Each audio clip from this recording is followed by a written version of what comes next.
daí.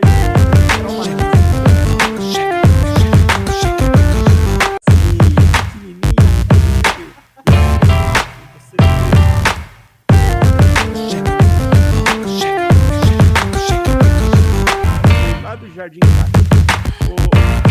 Ô Ju, tá tudo bem?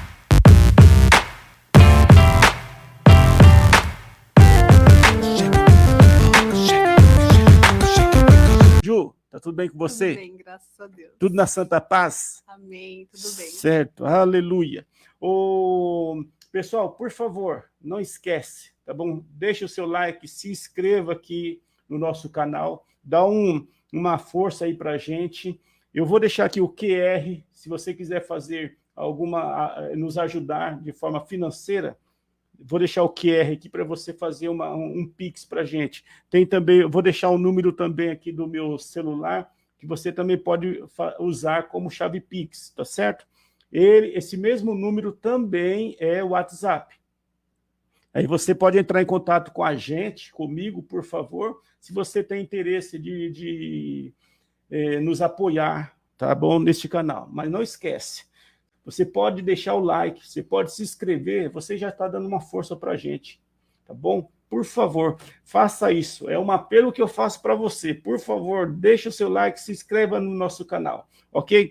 Agora nós vamos, então, para a nossa entrevista aqui com uma pessoa muito especial. Essa pessoa, ela é importada. Ela veio lá do Jardim Kátia. Ô Ju, tá tudo bem com você? Tudo bem, graças a Deus. É Ju Peliciari? Isso, Peliciari Amaro. Sim, Peliciari. Ô Ju, o Peliciari veio da onde? É italiano, né? E a Ju veio do Brasil mesmo? Isso. A Ju veio do Brasil e a Peliciari veio da Itália. Da Itália. Tá, mas no seu nome tem Simão, tem Amaro. Amaro, isso. O Amaro é o quê? Espanhol, por parte do meu pai. O Amaro é do seu pai. Isso. E o Simão? O Simão é do meu pai também, mas a gente não colocou no nome. Então ficou Juliana Peliciari Amaro. Isso. Certo. Eita, aleluia, que mistura. Então, ô Ju, hoje eu conheço você desde quando você era assim, pequenininha. Deixa eu ver. Eu acho que você deveria ter uns 10 anos, 12 anos. Menos? Menos. Eu mudei para cá, acho que eu tinha 6 anos. Você mudou para cá em que ano? 96. 96? Vixe. Tinha 7 anos. Então foi nessa época aí. Isso. 7 anos. É. Então imagina, hein? A gente já se conhece faz tempo. Amém, glória a Deus, se batizou, glória a Deus, graças a Deus por isso. Ô Ju, todo o pessoal que mora aqui no Jardim Kátia, eles têm uma história para contar, principalmente as crianças naquela época, tá? Mas como que foi a história de você, sua na escola? Na escola você tinha que ir a pé?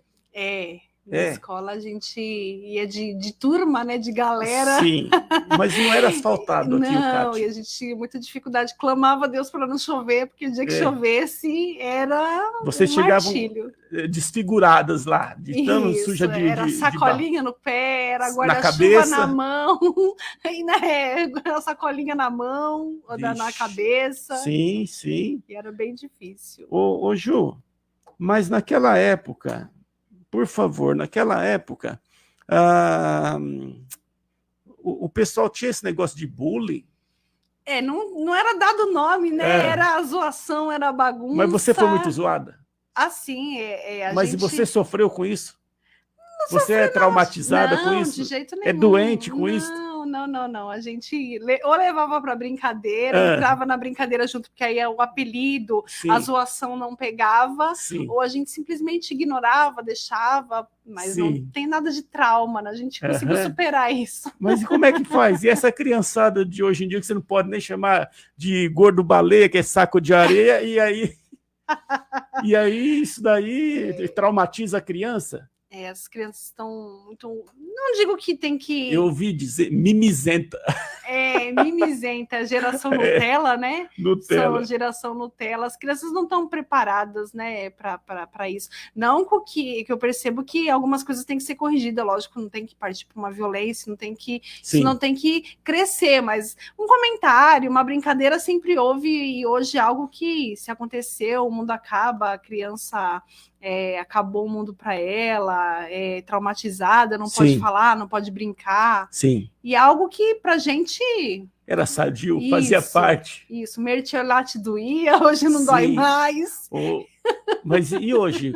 Você tem 2 filhos. Isso. Tá. O seu primeiro filho tem quantos anos? O Luigi tem 13 anos e eu tenho bebê Bernardo de 8 meses. Certo, daqui um pouco a gente vai chegar no Bernardo. Mas como é que faz a educação hoje do seu primeiro filho? Ah, não, eu tento seguir aquilo que eu vivi, né? É lógico que alguns erros a gente tenta corrigir, mas aquilo que eu trouxe da minha infância, da minha educação, da minha vivência, isso, a gente tenta trazer para o filho, né? Faz parte, o sofrimento faz parte, a escassez. Com certeza, com certeza. A gente precisa dar essa bagagem, essa estrutura para eles, né? As crianças estão muito acostumadas, não estão preparadas para o não, né?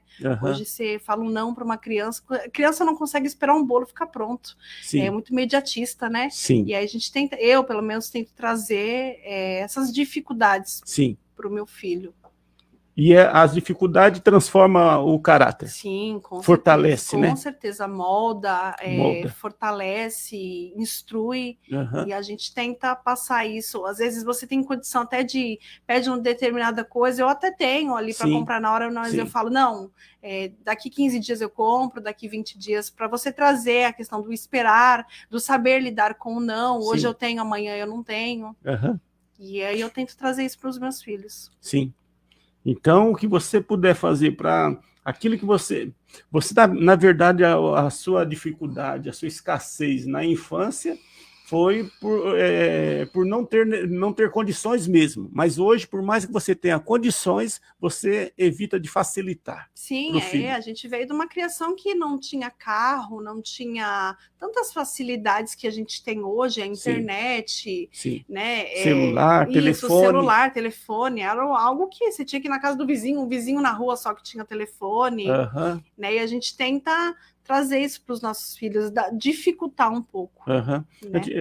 Existia o orelhão, mas às vezes, não sei, a sua dificuldade, de repente, não tinha nem a ficha para o orelhão. Isso, e olha que o orelhão era na porta da minha casa. Era. Mas a dificuldade, era o cartão, né? Acho que eu peguei pouco da ficha, depois veio o cartão telefônico, e aí se segurava lá o zero, lá a estrela, né? Para não cair logo os créditos, porque era algo moroso, muito caro na época. E aí a gente soube preservar isso, trazer para os nossos filhos essa dificuldade, porque foi muito difícil a nossa infância. Mas eu não me arrependo de nada que vivi, porque me trouxe até aqui, me deu uma boa base. Sim, uma estrutura. Isso. Graças a Deus. Então, na minha época, a gente queria muito usar o quichute. Na sua época, qual era o sapato que você queria usar? Nós usávamos o conga, né? Que era algo específico ali da escola, né? Sim. Mas todo mundo, as meninas, quando chegavam aos seus 14, 15 anos, elas queriam usar uma botinha que era muito específica da época, né? Chamada Lui Lui. Era uma botinha de camurça com um solado liso que parecia um sabão. Né? Isso mesmo. E aí nós queríamos muito, e era algo muito caro, e até hoje é comercializado esse sapato, mas era muito caro na época. Então, a gente sonhava muito deles. Eu conheci sim esse sapato, esse tênis, esse calçado, mas eu não sabia que ele chamava Lui Lui. Era a marca, né, Lui Lui. Eu lembro sim dessa... O pessoal usava, eu não gostava, mas o pessoal usava. Eu não gostava dele porque era camurça. Mas aí você casou? Isso. Quantos anos? Meu primeiro casamento eu tinha 19 anos.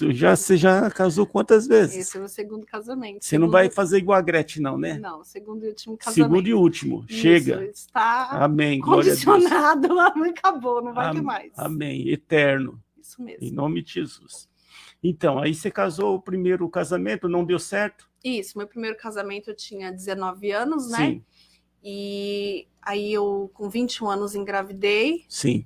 E aí, quando o Bernardo perdão, o Luigi tinha aproximadamente uns 6 meses. Sim. E aí a gente decidiu se separar, né? Ele decidiu se separar. E aí eu fiquei 4 anos e meio com a educação do meu filho, criando ele, com a ajuda dos meus pais. Sim. E aí depois de 4 anos e meio, eu já conhecia meu atual esposo, mas aí depois de 4 anos e meio a gente começou a namorar. E aí ficamos cerca de mais ou menos 1 ano junto, namorando. Sim. E aí depois a gente resolveu ir morar junto e vemos, agora em janeiro, vai fazer 9 anos que estamos juntos. Amém. Glória a Deus. No primeiro casamento, na sua separação, houve trauma? Foi muito difícil porque eu era muito inexperiente, né? 21 Sim. anos, um filho.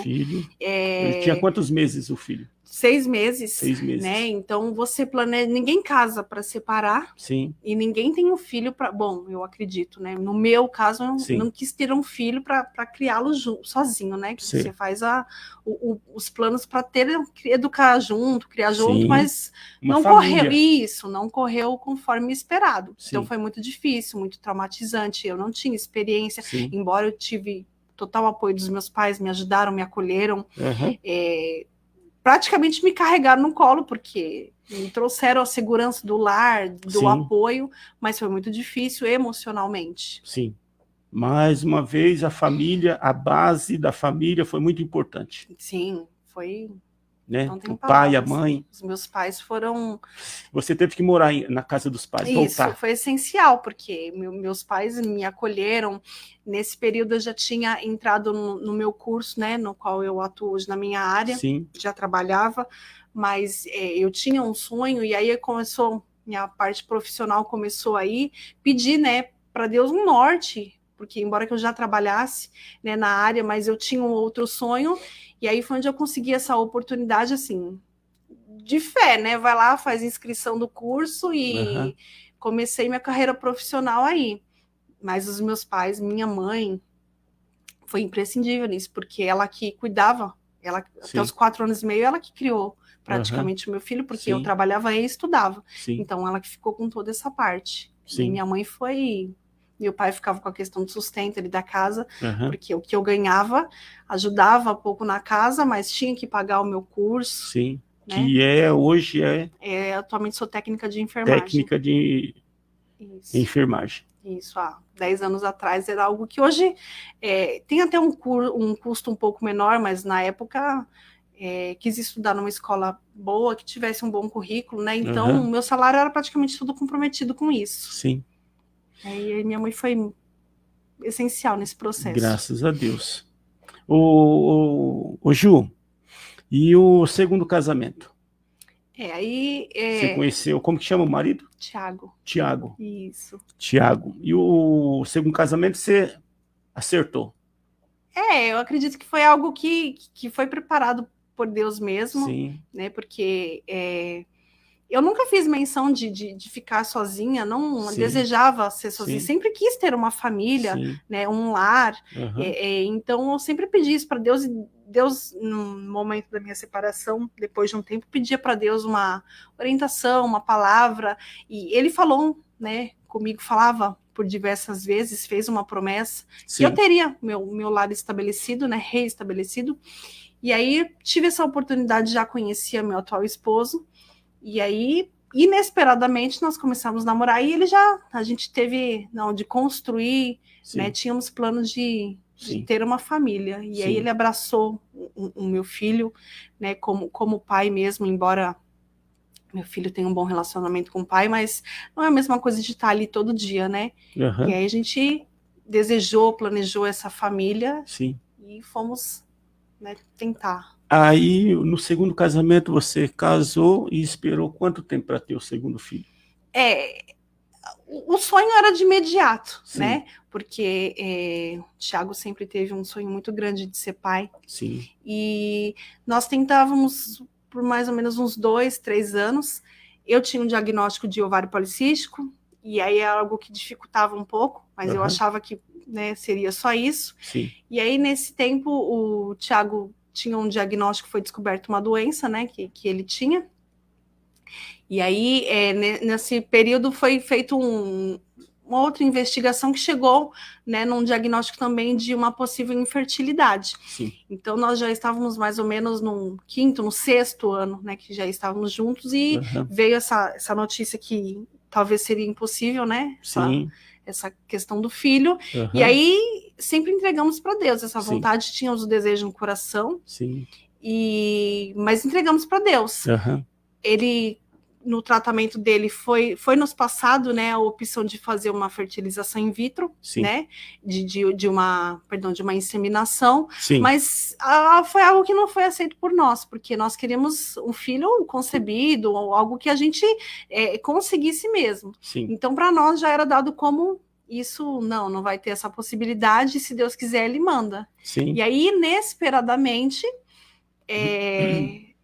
agora, né, no ano de 2021, eu descobri a gestação no 5º mês, né, de gestação. Já nem sabia. Isso não é normal. Não. Uma mulher descobrir a sua gestação no quinto mês. Não é comum, né? Porque eu não tinha nenhum sintoma, e algo difícil, como você vai levar uma gestação até o 5º mês sem ter nada, né? Você só percebeu porque a criança estava... Porque a criança mexeu.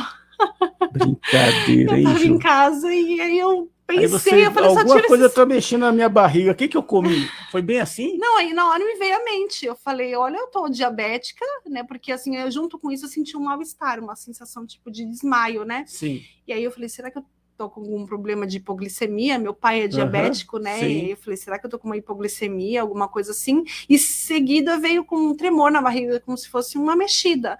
Aí me veio o pensamento, eu falei, não, eu só senti isso uma única vez, quando eu tava grávida. E aí foi bem no feriado de carnaval. Aí na quarta-feira de cinzas eu cheguei no meu trabalho e falei, vou fazer um teste de gravidez. Tanto é que eu não falei para ninguém, guardei aquele sentimento para mim. E aí, quando cheguei lá no serviço, peguei um teste de gravidez escondido, fui lá no banheiro do serviço e fiz o teste de gravidez, e assim, na hora, constatou a gestação. Eita, foi um susto? Foi muito grande, muito grande. E uma alegria também. Nossa, eu não conseguia acreditar. Tanto é que eu entrei na sala do lado, que era uma colega de trabalho, e mostrei para ela assim, e aí ela falou, meu Deus, mas de quantos meses? Eu falei, quantos meses? Eu nem sei. Eu expliquei para ela a minha condição, ela falou, não, vamos fazer um exame aqui, né, que é um cardiotoco.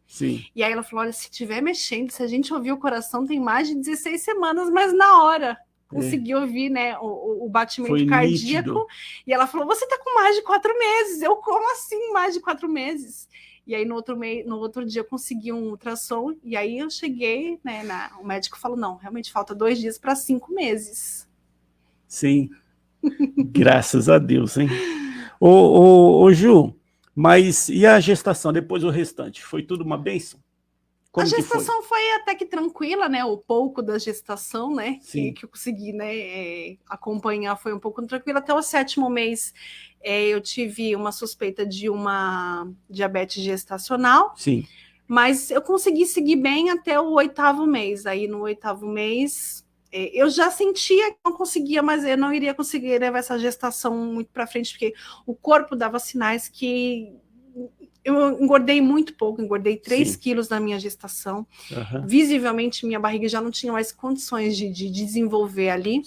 E o corpo já dava sinal que eu não ia aguentar muito tempo. E aí, no 8º mês, com 36 semanas, eu tive um parto um pouco prematuro. E como que foi o parto prematuro? Foi uma luta, porque nesse dia o meu carro estava no funileiro. Eu fui para a maternidade de Uber. Era num domingo. Rapaz. Então tudo estava colaborando ao contrário. Exatamente. 2, 3 Ubers já tinham cancelado a corrida, e eu já com uma contração muito forte. Já veio a contração, a bolsa já estourou com muito sangue, então eu já tinha observado que algo não estava muito bem. E eu, naquela apreensão, a minha irmã veio buscar o meu filho, e eu não quis, né, assustar ninguém. Eu falei, não, então eu vou de Uber só para uma consulta, mas aí ela foi embora, e eu chamando o Uber, e o Uber cancelava, até que um veio, e aí esse Uber veio, E no trajeto, e eu morrendo de dor, e eu não queria falar para ele que eu estava em trabalho de parto, porque eu estava com medo de cancelar, né? 2 outros já tinham cancelado. Sim. E aí eu, muito tranquila, assim, tentando mostrar uma calma, mas eu estava já com muita dor. E o motorista muito devagar. Eita, nessas horas, hein? Nessas horas tudo acontece, né? E aí até que eu consegui, graças a Deus, chegar na maternidade. Chegando lá na maternidade, foi feito um exame, e aí a médica diagnosticou que o bebê já estava em sofrimento fetal, então era necessário uma cesárea de urgência. Sim. E aí eu fui para a cesárea de urgência. O bebê inicialmente não chorou muito, né? Tem até a primeira foto que ele estava até um pouquinho azulzinho, já estava passando já da hora de nascer. E aí tiraram ele, a neonatologista veio e falou, olha, ele não respirou muito bem, eu vou levar por precaução para a UTI. Sim. E aí eu lembro que eu já não estava muito bem, porque em seguida aconteceu um outro evento que eu já não estava muito bem. Eu lembro que eu olhei brevemente para ele e já tiraram ele de mim. E aí, a partir daí, eu comecei um processo da cesárea, né, de sutura, de fechar ali, de finalizar o parto. E aí eu tive uma intercorrência muito grande nesse momento. A cesárea já estava correndo há mais ou menos 1 hora, e aí eu comecei a observar que alguma coisa não estava muito bem. Sim. Você não ouviu o choro do bebê? Não ouvi. Eu só vi quando colocaram ele do meu lado, mas já logo levaram para a UTI. Sim. Tiraram de perto de você. Isso. Só mostraram brevemente e tiraram ele de mim. E você estava lúcida, assistindo tudo ali. Sim. A anestesia tinha sido uma anestesia hack, então eu conseguia ver todo o ambiente. Mas percebi que alguma coisa estava... Primeiro era só com o bebê, achei que não estava tudo muito bem. E fizeram a cirurgia em você? Assim, Isso. Assim que o bebê nasceu? Viu Isso. que havia sangramento? Isso, aí tiraram o bebê, começou o procedimento de fechar, que é comum de uma cesariana. Né? E aí, nesse procedimento, eu comecei a observar que algumas coisas estavam um pouco anormal, né? Por eu conhecer já esse âmbito, né? Essa rotina da sala de cirurgia, eu comecei a observar uma agitação da médica, comecei a observar o pedido de alguns instrumentos que não faziam parte de uma cesariana. Daqui a pouco a médica pediu sangue, mas para que uma bolsa de sangue numa cesariana? E aí eu comecei já a ficar um pouco agitada, porque eu comecei a observar que alguma coisa não estava muito bem. Né, na cesariana. Né, estava terminando a sutura ali da cesárea, eu tive uma coisa chamada atonia uterina, que é quando o meu útero, quando é retirado o bebê, a função do útero é diminuir, voltar ao tamanho normal e estancar o sangramento. Eu tive uma atonia uterina, que foi um rompimento, né, de uma laceração do meu útero, e a partir daí começou um sangramento muito, muito forte, que eles não conseguiam estancar essa hemorragia. Eles tentaram por muito tempo, foi introduzido sangue, aí a médica pedia sangue, foi feita algumas medicações com o intuito de tentar estancar a hemorragia, e não houve um sucesso, aí ela pediu o auxílio de um outro cirurgião para entrar, para ajudar. E foi quando foi me dado a opção de, olha, para tentar salvar a sua vida, a gente vai ter que retirar o seu útero, porque você já está correndo um risco de vida. E aí tiraram o meu esposo da sala, explicaram para ele, né, que... E ele estava calmo? Ele estava tentando me acalmar, porque ele já estava muito, muito nervoso, mas por conta do bebê, que ele viu melhor que eu. Com medo de perder a esposa. O filho e a esposa, né? E aí nesse momento, retiraram ele da sala de cirurgia. E aí, segundo ele, né, eu ainda fiquei mais ou menos umas 2 horas operando, foi quando eu tive que, para tentar me salvar, retiraram todo o meu útero, né, para conseguir conter essa hemorragia e me salvar. Isso você já sabia ali na hora o que estava acontecendo, ou eles te contaram depois? Não, na hora antes de me entubarem, né, porque aí eu estava com uma anestesia, até então uma anestesia hack, né? E eu consegui observar todo o ambiente. Aí o médico veio, outro médico chegou, e aí falou, olha, aqui o cenário mudou, você está com sangramento há muito tempo, me explicou essa questão da atonia uterina, e eu vou ter que te entubar, né? Eu vou mudar a sua sedação, vou te entubar e vou ter que tirar o seu útero, não sei se vou ter que tirar o ovário. Aí eu lembro que eu só pedi para ele, por favor, me salva. Né? Eu lembro que eu pedi, me salva, e isso já muito fraco. Eu olhava no monitor, minha pressão já caindo. Sim. E aí eu lembro que o anestesista falou, olha, entuba rápido. E aí eu apaguei, mas eles me explicaram que ia tentar me salvar. Mas aí eu já estava inconsciente, não sabia, só em pensamento pedindo para Deus, me salva. Aí você ficou internada? Isso, aí eu fiquei na cirurgia por volta de mais ou menos umas 2 horas, fui para uma outra sala, voltei da anestesia, tipo, meu Deus, eu morri, onde é que eu estou, né? Quando você volta, eu tenho a lembrança que eu me entubar porque iam tentar me salvar, e aí quando você acorda, será que deu tudo certo? Né? Eu olhei para o lado, encontrei meu esposo e já estava num outro ambiente um pouco mais calmo. Sim. E aí eu comecei a voltar, aí já vieram, me explicaram o que tinha acontecido, já tinham me explicado a complexidade, né? E aí eu já comecei a entender que já tinha dado, graças a Deus, graças tudo certo. Graças a Deus, sim. Quando você apagou, você teve algum pressentimento, um sonho, você viajou, você foi para algum outro, você não lembra disso? Não, eu só lembro... que apagou mesmo. Isso, eu só você lembro... não teve nenhum encontro com Jesus? Não. Eu só pedi para não encontrar com Jesus. Porque eu tinha acabado de trazer um filho ao mundo, então eu só falava, me salva. Você não queria morrer. Não, só pedia a Deus, me salva, me dê uma outra oportunidade. Sim. Aí você ficou internada há quanto tempo? Fiquei 4 dias, né? 3 dias, perdão, que é comum de uma cesariana. E aí meu filho ficou um pouco mais, porque por conta dessa questão que ele não tinha respirado muito bem, tinha feito um quadro de hipoglicemia, não estava aceitando muito bem o leite, aí caiu um pouquinho a glicemia dele, e junto disso apareceu uma icterícia, né? Que é aquele amarelão. E aí, por precaução, ele ficou... Eu vim embora para casa no 3º dia, e ele ficou mais 5 dias na UTI. Sim. Você não teve o prazer de voltar para casa com o bebê na mão? Não, eu lembro nítido. Não, foi muito difícil, porque na recepção do hospital eu estava assinando a alta, e aí eu lembro que meu esposo estava assinando a alta e eu não me conformava. Como eu vou embora sem um filho? Eu lembro que eu saí no saguão, acho que até a moça do hospital achou que eu estava brigando com ele, porque ele falava, Juliana, volta, Juliana, volta. E eu simplesmente cruzei a porta do hospital chorando muito, porque para mim era muito triste sair do hospital sem meu filho. Sim. O presente era você chegar em casa com um presente na mão. É que a gente faz um plano.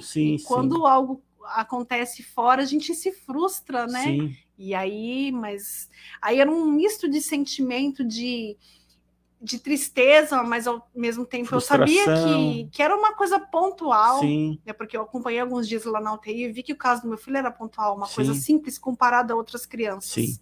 Né? E aí eu pedi até perdão para Deus, porque eu falava, Deus, eu sei que é uma coisa pontual, mas eu não posso ser hipócrita e falar que eu vim embora sem o meu filho no braço. Sim. E quantos quilos ele nasceu? E nasceu com 2,970 kg, até que nasceu bem. Nasceu bem. Sim, nasceu bem. Tem algumas crianças que nascem com menos de 1, né? Isso, exatamente. Nasceu bem. Nasceu muito bem. Graças a Deus. E em casa, como é que foi? A espera do bebê? Eu tinha a oportunidade, não podia ficar no hospital, mas eu tinha a oportunidade de 3 vezes por dia visitá-lo na UTI. Eu não amamentava, mas eu tinha a oportunidade de ir. E aí eu ia 2, né? Ficava de manhã, voltava 2 vezes por dia, né? Porque eu estava muito debilitada por conta das 2 outras cirurgias, da cesárea e da retirada do útero. Então, eu conseguia ir 2 vezes por dia, com muita dificuldade, mas eu conseguia. E eu fazia questão de ir, porque era um momento... Embora não deixavam nem eu tocar nele, ele estava na incubadora, e eu não conseguia tocar nele, mas eu fazia questão de ir essas 2 vezes por dia. E aí a volta para casa era muito difícil, né? E chorava, entrava no carro. Aí daqui a pouco já estava na hora de voltar de novo, e alegre. Na hora de voltar à noite, voltava chorando de novo. Foram 5 dias, assim, muito angustiantes para mim. E depois? Aí no 5º dia... Você se sentiu mal? Fisicamente, psicologicamente. Já não estava muito bem. As dores? Era uma dor que eu achava que era normal. né?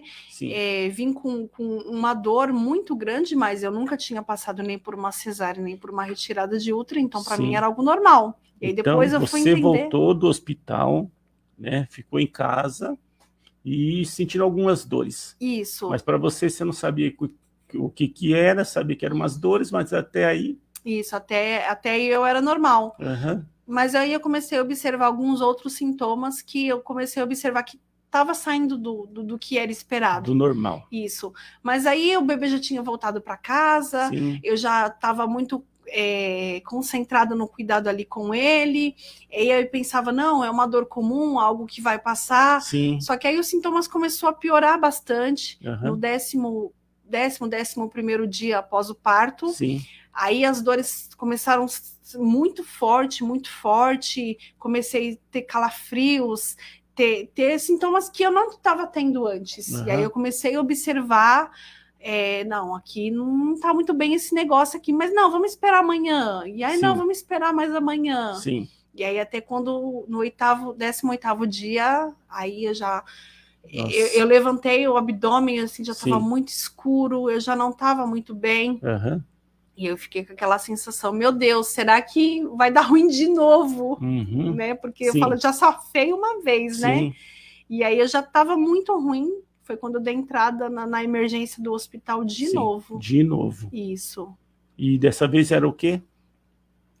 Eu já fui com um sentimento de, meu Deus, esqueceram alguma coisa dentro de mim. Porque era uma dor insuportável. A roupa... Eu não conseguia, o peso da roupa já me incomodava demais. Um calafrio muito grande. Até questão de neurológica, já estava até alterada. Não vou dizer que eu estava alucinando, mas eu estava com uma confusão mental. E aí, falei, não, eu já estou com alguma infecção, esqueceram alguma coisa dentro de mim.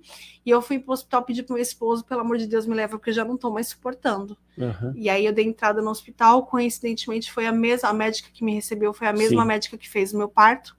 E aí eu na porta, ela, o que você está fazendo aqui? Eu falei, eu tô em sepse, né? Que era um quadro infeccioso. E ela falou, não é isso não. Infecção hospitalar. Isso, infecção hospitalar.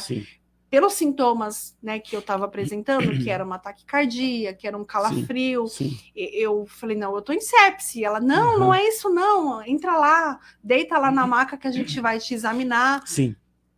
E aí começou a investigação, né? Fui para uma outra unidade fazer uma tomografia, porque até então ela também pensava, será que esqueceu alguma coisa, né? Algum objeto, alguma tesoura, alguma gaze, alguma coisa. E aí eu retornei dessa tomografia, ela ainda estava me esperando, o expediente dela já tinha terminado, mas ela ainda estava me esperando para olhar esse exame. E aí foi descartada essa possibilidade de alguma coisa dentro de mim, mas aí começou a investigação de uma infecção hospitalar. E aí foi feito alguns exames de sangue, foi feito um exame chamado SWAB, né, para detectar uma bactéria específica. E aí foi detectada uma bactéria multiresistente a antibiótico, uma bactéria de centro cirúrgico. E aí eu tive que ser internada novamente para tratar essa bactéria. E tratar com... Tratei com antibiótico. De começo foi me passado as duas possibilidades, vamos tentar um antibiótico, mas se a gente não conseguir, a gente vai ter que, eles chamam de reabordagem cirúrgica, que é abrir de novo, para saber, né, procurar um foco de infecção. Mas a primeira tentativa foi o uso de antibiótico na veia, né, via internação, e medicação para controlar a dor, porque era uma dor insuportável. Aí você recebeu esses medicamentos e foi sarando. Isso, aí lá eu permaneci por mais 5 dias, né, com antibiótico na veia, repeti alguns exames, aí o foco de infecção já tinha diminuído muito, e aí foi me dada a possibilidade de vir para casa para terminar o antibiótico em casa por via oral, né, comprimido. Então, você escapou da morte praticamente por 2 vezes. 2 vezes. Este é o seu sentimento? Com certeza, é nítido. Eu lembro que muitas coisas vão acontecendo, né? Eu lembro que um dos dias que eu estava internada, fui na UTI visitar o meu filho, tinha uma moça da higienização que fez, né, a limpeza ali, trocou os sacos de lixo, e ela olhava muito para mim, tentando, será que é a mesma pessoa? E aí, quando ela terminou, ela chegou até a mim e ela falou, você foi aquela moça que entrou aqui domingo à noite? Aí eu falei, sim, fui eu. E aí ela até comentou coisa assim muito engraçada, né? Porque ela falou assim: eu acompanhei o seu parto, o seu esposo desesperado, chorava demais do lado de fora. As meninas da recepção teve que consolar ele, porque era um sonho nosso, era um sonho dele também, sonho dele. Ter um filho. Ter um filho. E aí ele viu que através desse filho talvez poderia voltar para casa com o filho, mas sem a esposa. E é algo que ninguém espera. Sim. Né? E aí ele assim desabou. Sim. Né? E aí essa moça acompanhou isso e ela contando para mim o sentimento, né? A angústia dele disso. E aí ela falou assim: olha, terminado isso, eu entrei no centro cirúrgico de novo para limpar a sua sala pós-parto para começar uma outra cesárea. Sim. E eu ouvi a conversa, né, dos dois cirurgiões falando que foi por muito pouco que não te perdeu, porque é algo até comum, né? Antigamente a gente ouvia as mães, morreu no parto, né? E eu glorifico a Deus porque isso foi corrigido lá dentro da sala de cirurgia. Eu poderia nitidamente ter terminado essa cesárea, ter ido para o quarto e sangrar até a morte. Então, algo que eu vejo nitidamente que foi a providência de Deus ter corrigido isso. Então, salvei, para mim não tem outra coisa. Escapei da morte, sim. Tá, graças a Deus. E você, como mulher, vai perder o útero, para você... A recompensa é o filho. A gente sente... tirou algo de mim. Um órgão, né? Exatamente. Ainda mais, lógico que abala um pouco mais a gente. Aí você pensa, olha, não vou poder ter mais outros filhos. Lógico que eu tinha uma programação de só ter 2 filhos mesmo, mas pensando, foi tirado uma parte de mim, mas aí vinha outro sentimento de, não, foi necessário para corrigir, para salvar a minha vida. Foi um pouco conflitante no começo, mas eu entendo que foi algo que foi necessário. Graças a Deus. E hoje você está bem? Graças a Deus. Eu fiquei durante um mês, mais ou menos, fazendo um acompanhamento. Né, porque, embora eu tenha recebido alta, mas tive que fazer, porque era uma bactéria multiresistente a antibiótico. Então, tinha a possibilidade de vir uma outra recaída. Então, tive que ser acompanhada durante um tempo. O bebê ficou bem, depois que saiu da UTI não teve nenhuma intercorrência. E eu tive que ser acompanhada, mas graças a Deus, hoje falaram que ia ficar com algumas questões hormonais, mas graças a Deus, até o momento... Graças a Deus. Amém. Ô Ju, e hoje, quais são os seus sonhos, seus projetos? Quer compartilhar com a gente? Já que não pode ter o projeto era ter mais filhos, encher a casa...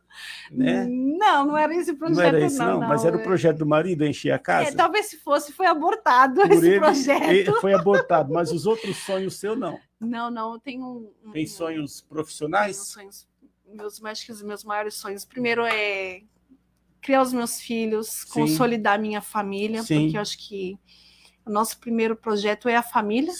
Né? Verdade. E criar os meus filhos, torná-los bons cidadãos. E depois eu sonho profissional, tenho muitos desejos, eu acho que todos nós vemos, né, a gente tem uma missão para cumprir, cada um com aquilo que faz. Eu vejo no meu trabalho uma missão, sou apaixonada pelo que eu faço, não me vejo em outra profissão e tenho muitos planos nessa área de crescer, de contribuir. No seu caso, você está falando que você tem muitos sonhos, ou a sua profissão, que é técnico de enfermagem. Você vê a possibilidade de ajudar muitas pessoas. No meu dia a dia, eu já minimamente consigo fazer. Eu atuo atualmente numa área que são pacientes muito complexos, né? São pacientes que vêm de uma longa internação hospitalar e vão para casa, pacientes muito dependentes de oxigênio, só se alimentam por sonda, pacientes que têm muitas feridas. Então, no meu trabalho, eu consigo executar. Às vezes é só uma medicação que você faz, que você já tira a dor do paciente. É muito gratificante você chegar naquela casa, às vezes você pega um curativo no primeiro dia, quando você admite o paciente está com uma úlcera enorme, você fica lá com ele 2 meses, 3 meses, e aí você vê aquilo, o seu trabalho conseguir diminuir aquele sofrimento, ajudar às vezes um paciente num banho. Então eu vejo uma missão no meu trabalho. Amém. E não me vejo fazendo outra coisa. E é o que você gosta. Isso, sou apaixonada por isso. O seu propósito ali é ajudar pessoas. Neste momento, eu faço até uma frase, né, que a gente usa, a gente faz o melhor que a gente tem, na condição que a gente tem, enquanto não tem condição de fazer melhor. Sim. E eu faço isso visando algo lá na frente. Eu gostaria de poder ajudar mais, sim, mas limitada a minha profissão, eu faço aquilo que eu consigo. Sim. Mas estudo, tento me atualizar para que eu consiga cada dia mais ajudar mais. E se você pudesse ajudar mais, como você está dizendo, como assim? Ajudar como? E hoje você pode ajudar da forma que você pode. Hoje eu consigo ajudar com o meu conhecimento limitado e com a minha força braçal, né, de serviço, de executar algumas ações. Sim. Mas tenho o desejo de conseguir fazer alguns diagnósticos. O meu grande sonho, né, é entrar na medicina para que eu consiga ajudar a diagnosticar. A gente vê muitos casos de pessoas que têm, às vezes, uma doença pontual, uma coisa simples, e aí, às vezes, por uma falta de oportunidade, uma falta de acesso a serviço, essa pessoa daqui a pouco tem essa doença vai piorando, e aí o meu sonho é poder atuar isso, poder ajudar, poder contribuir com o meu conhecimento, executar a medicina. Hoje eu consigo ajudar com a força braçal. Sim. Né? Lógico que cada um tem a sua importância, cada um tem sua peculiaridade, mas o meu grande desejo é ajudar com o meu conhecimento, poder evitar algumas coisas, alguns sofrimentos. Sim. As pessoas que estão fazendo o curso de enfermagem hoje, de técnico de enfermagem, o que você acha que a pessoa tem que ter para ela entrar nessa área de enfermagem?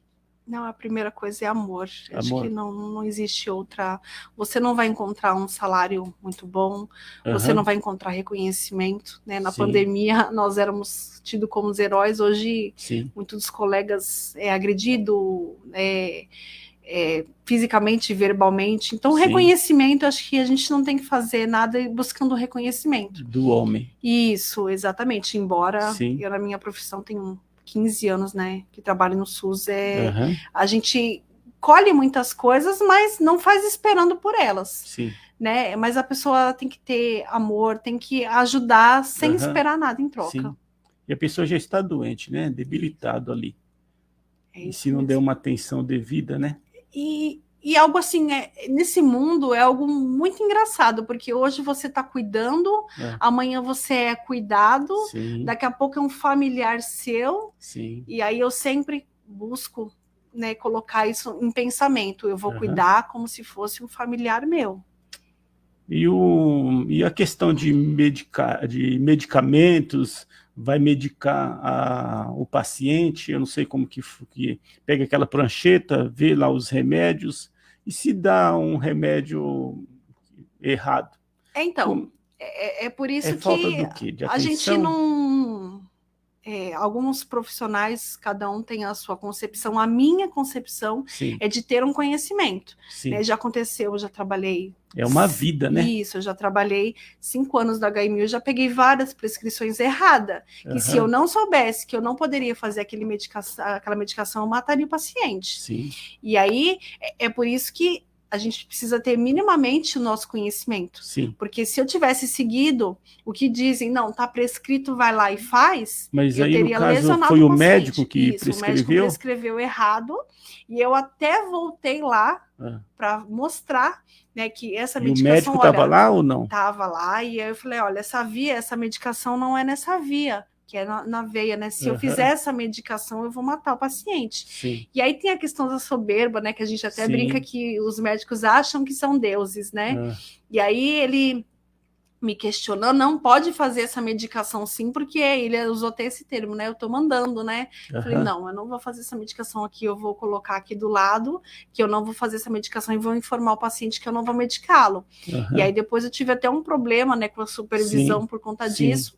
E aí eu mostrei que a medicação estava errada. Mas é de suma importância que a gente tenha o conhecimento. Porque senão você pode lesionar um paciente. É dose, é via de administração. Pode matar, né? É o tempo que você faz a medicação. Acontece, às vezes, 2 ou 3 medicações têm a mesma ampola. parecidos frascos, uma pode fazer, se eu fizer outra eu mato. Então, além de tudo isso, você tem que ter uma atenção muito grande e o conhecimento. O conhecimento é muito importante. E a supervisão, o que ela decidiu? O médico tinha razão? Que poderia... Por coincidência, chegou um outro médico do lado e ouviu a discussão, né? E até brincou, falou, nossa, mas quem passou Voltaren EV, né? Aí eu dei uma risadinha e falei, sua colega. E aí ele era chefe da residência de cirurgia e ele falou assim, você passou Voltaren EV? E aí a pessoa ficou toda desconcertada. E aí ela quis até desmentir, falando que não tinha passado. Eu falei, aí eu mostrei a prescrição, tava a assinatura dela, não tinha o que negociar. E aí isso foi corrigido, mas foi bem difícil. Certo, então essas coisas, erro médico existe. Sim. Eu sempre uso uma expressão do seguinte, que o ser humano ele é falho, lógico, não é perfeito. Mas se é um mecânico e errar em um carro, tá... É grave, a gente vai ficar chateado. Mas quando erra em uma pessoa ou em um ser humano, é um erro que não tem remédio, né? No caso, deixar a pessoa aleijada, no caso de morte, né? Então, os médicos têm que prestar muita atenção. E agora eu estou falando com você, quer dizer, os enfermeiros também têm que prestar atenção na medicação. Embora seja um ambiente muito ali corrido, né? Porque a gente até brinca, né? Que o médico cuida da doença e a enfermagem cuida do doente, né? O médico vai lá ver a patologia, passa a medicação e vai embora. Quem fica com o paciente somos nós. Nós, às vezes, o paciente não fala que está bem, mas você consegue reconhecer pelo olhar, pelo gesto, que ele não está bem. Você consegue comunicar ali para o médico. Você fica o tempo todo com esse paciente. Então, o médico cuida pontualmente da doença. E a gente cuida do doente por inteiro. Então, você tem que ter uma percepção aliado ao conhecimento para você não fazer nada errado, porque você pode mudar a vida de um paciente. Então, a gente sabe que existe não só médico, como enfermeiros assim que já vão trabalhar meio estressado. Mas você acha que o estressado é o estressado de casa ou o estressado do trabalho? É que atualmente o salário, né, não ajuda. Não ajuda. E aí o que acontece? Alguns colegas, não, eu vou entrar num segundo emprego, vou entrar num terceiro emprego. Eu, particularmente, já tive a oportunidade de trabalhar mais que um lugar, mas dinheiro, se você ganha isso, você vai gastar aquilo, e se você ganhar o dobro, você vai gastar mais. Então, eu nunca nem entrei em nenhum segundo emprego, porque eu sabia que quanto mais você ganha, mais você gasta. E aí eu sabia que profissionalmente você não consegue descansar, você não consegue executar bem a sua função.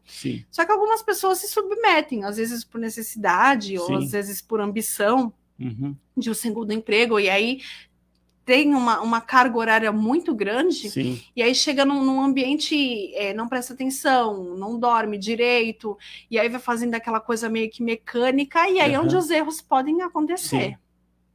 Tanto o médico como os enfermeiros. Exatamente. Certo. E os pacientes chegam no hospital esperando que serão bem atendidos. Você entrega a sua vida, né? Você tá ali para... Você tá suscetível, né? E você passou por essa experiência, você se sentiu ali na mão realmente daqueles médicos e dos enfermeiros. É verdade, com certeza. E realmente nas mãos de Deus, né?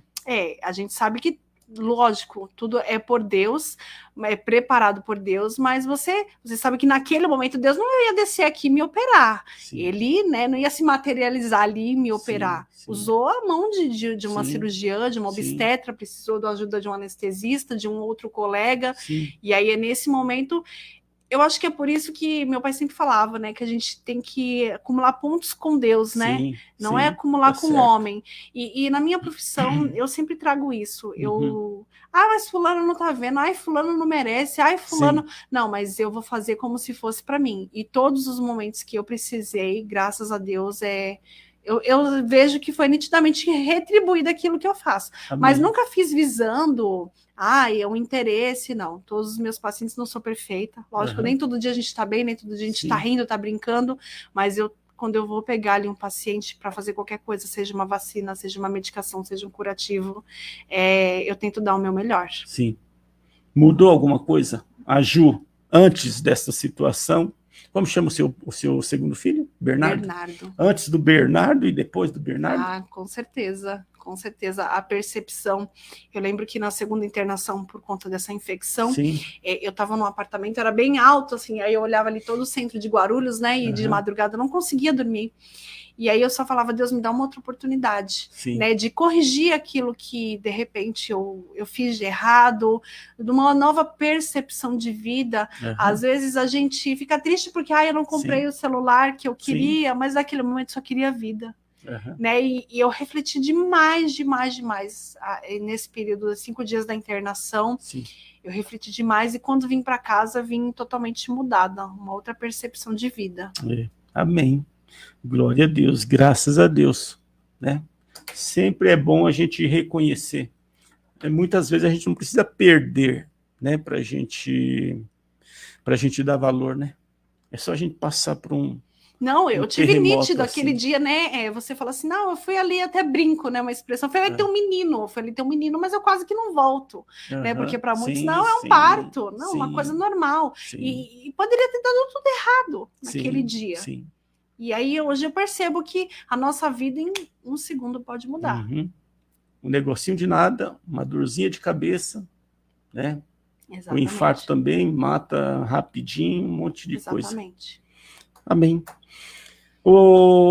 Você quer deixar algum recado para um pessoal que está assistindo sobre valorizar mais a vida?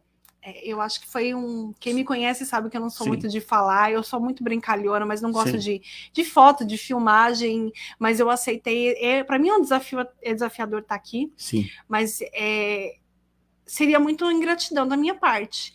Passar por tudo que eu passei e não falar, né, daquilo que Deus fez na minha vida. Então, me vejo na obrigação de retribuir. Eu sei que eu não sei quem está me assistindo, eu não sei que vida você vai impactar, se você não vai, não fiz com essa intenção, mas o recado que eu deixo é de entregar a sua vida para Deus, de confiar, tudo que você fizer, colocar Deus na frente e ser grato por tudo, por cada dia. Às vezes a sua vida não está muito boa, às vezes você não conseguiu aquilo que você queria, e aí a gente, né, eu tô triste, nossa, tô muito chateada, porque eu queria carro tal, eu queria hoje estar em tal lugar, mas quando você se vê no momento de, eu tô aqui, daqui a pouco eu posso não estar, muitas outras coisas fazem sentido. Então, o meu recado que fica é a gratidão a Deus, é de tentar ser uma pessoa melhor, corrigir os erros, tentar melhorar como pessoa, como cidadão, como um casamento, o seu relacionamento com a sua família. É de construir, e eu tive essa oportunidade. E tentar melhorar sempre. Em todas as áreas. Todas as áreas. Profissional, casamento, com a família, como cidadão. Né? Às vezes a gente explode no lugar, quer ser um pouco agitado. Né? Contribuir, ajudar. Às vezes somar, né? É isso. Eu acho que todos nós temos essa oportunidade todos os dias. Às vezes a gente consegue ajudar um vizinho, uma coisa pontual. E às vezes a gente, por orgulho, não, o problema é dele, deixa lá, ele vê o que faz, ele que faz, ele que se vira. Né? E minha percepção mudou a respeito disso. Tem um ditado que eu sempre falo, e você deve conhecer, que diz, quem não vive para servir, não serve para viver. É bem por aí. A gente tem que servir. Se a gente quer dar certo na vida, tem que ajudar o semelhante. Tem que ajudar o próximo. Exatamente, com certeza. Amém. Esta é o nosso propósito. Senão... Não faz sentido, não faz sentido. Não faz sentido. Né? Que bom. Tá certo, então nós vamos encerrar. Eu agradeço você pela resposta aí, tá? De você ter vindo, ter trazido aí esse testemunho para edificar, para abençoar pessoas, tá certo? Pessoal, nós vamos encerrar esse podcast, mas a intenção é esta, tá bom? É ajudar vocês, é abençoar vocês que estão assistindo. Se você pode compartilhar, compartilha, deixa o seu like aí, ajuda o nosso canal, o meu canal, tá bom? E a gente agradece vocês. Ok? Ju, podemos encerrar? Podemos. Quero agradecer cada um de vocês. Sim. Tá dispondo desse esse momento para estar parando aí para me assistir. Sim. Assistir ao nosso pastor e só gratidão mesmo. Amém. Glória a Deus. Tá certo, pessoal? Por enquanto é só. Tá bom? Shalom, shalom, saúde e paz, alegria e prosperidade. Amém. Certo? Certo.